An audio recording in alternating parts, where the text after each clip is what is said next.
జోగి రమేష్ ఏమన్నాడు? ఊరికి చిప్పు పోయింది అని మాత్రమే అన్నాడు.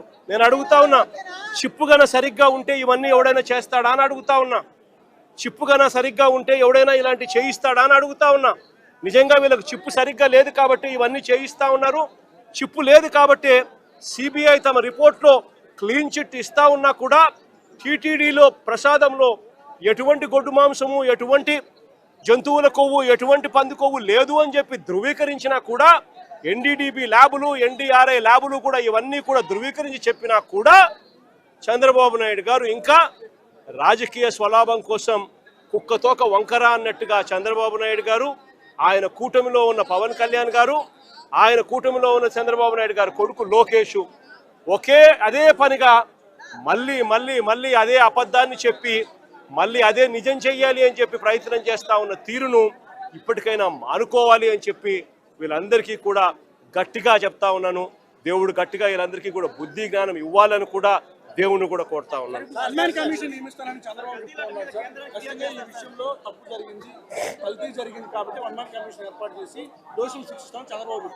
ఇదే చెప్తానబ్బా, ఏకంగా సుప్రీంకోర్టు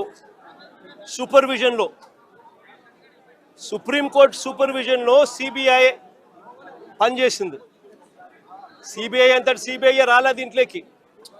జరుగుతా ఉన్న అన్యాయం మీద, చంద్రబాబు నాయుడు గారి వక్రబుద్ధి మీద, చంద్రబాబు నాయుడు గారు చేస్తా ఉన్న అబద్ధాల మీద వైవి సుబ్బారెడ్డి గారు సుప్రీంకోర్టు గడప దొక్కారు. సుప్రీంకోర్టు ఇంటర్ఫియర్ అయ్యి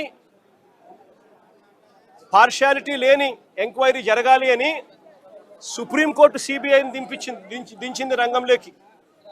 ఆ సిట్లో కూడా సిబిఐకి సంబంధించిన ఇద్దరు అధికారులు ఎవరైతే సిబిఐ నేతృత్వంలో జరుగుతుంది, సుప్రీంకోర్టు సూపర్విజన్లో జరుగుతుంది.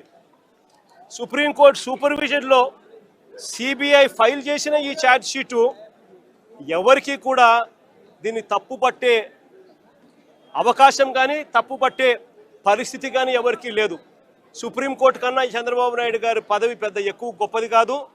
సుప్రీంకోర్టు సూపర్విజన్లో చేసిన CBI charge sheet will prevail.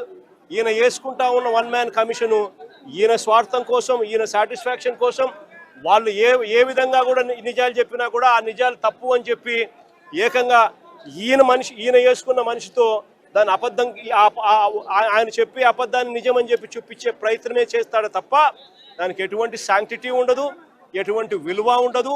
Chandrababu Naidu గారు ఎన్ని చేసే కొద్దీ ప్రజల్లోనూ ఇంకా చులకనవుతూ పోతాడు అన్నది చంద్రబాబు నాయుడు ఖచ్చితంగా గుర్తుపెట్టుకోవాలి.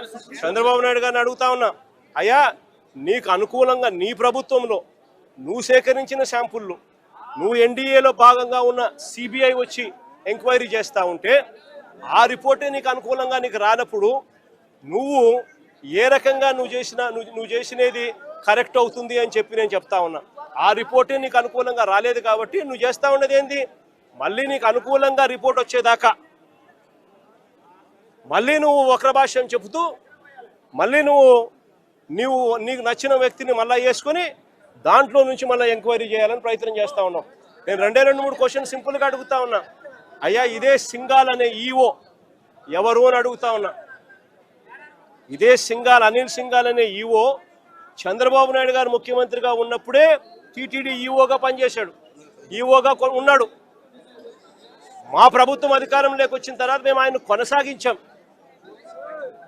మా ప్రభుత్వ హయాంలో మేము తప్పు చేసినాము అని చెప్పి చంద్రబాబు నాయుడు గారు అనుకునింటే అది వాస్తవం అని చెప్పి ఆయన నిజంగా కూడా చిత్తశుద్ధితో నమ్మి ఉంటే ఇదే అనిల్ సింఘాల్ను మళ్ళీ చంద్రబాబు నాయుడు గారు ముఖ్యమంత్రి అయిన తర్వాత మళ్ళీ ఈఓగా ఎందుకు తెచ్చినాడు అని అడుగుతా ఉన్నా.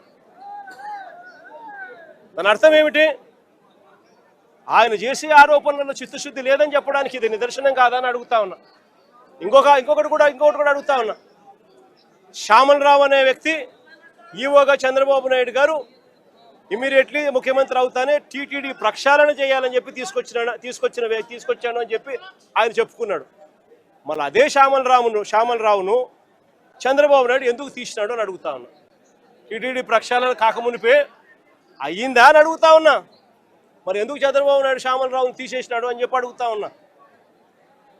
ఇదే చంద్రబాబు నాయుడు గారు ముఖ్యమంత్రిగా ఉండగానే, ఇదే శ్యామల్ రావు ఈఓగా ఉండగానే ఈ ట్యాంకర్లన్నీ కూడా పోవడము, టీటీడీ రిజెక్ట్ కావడము, రిజెక్ట్ అయిన ఈ ట్యాంకర్లు మళ్ళీ తిరిగి టీటీడీలోకి వచ్చినాయని చెప్పి సిబిఐ వాళ్ళు చెప్తా ఉన్న నేపథ్యంలో చంద్రబాబు నాయుడు గారి ప్రభుత్వానికి ఇది మచ్చ కాదా అని అడుగుతా ఉన్నా. రాజకీయాలు చేస్తూ ఉన్న చంద్రబాబు నాయుడు దీనికి సమాధానం చెప్పాల్సిన అవసరం ఉందా లేదా అని అడుగుతా ఉన్నా. పాపం చేసింది ఎవరు అని చెప్పి కూడా ఈ సందర్భంగా మరొకసారి కూడా ప్రశ్నిస్తూ బుద్ధి జ్ఞానం చంద్రబాబు నాయుడుకి రావాలని చెప్పి మరొకసారి కోరుతూ సెలవు తీసుకుంటాం.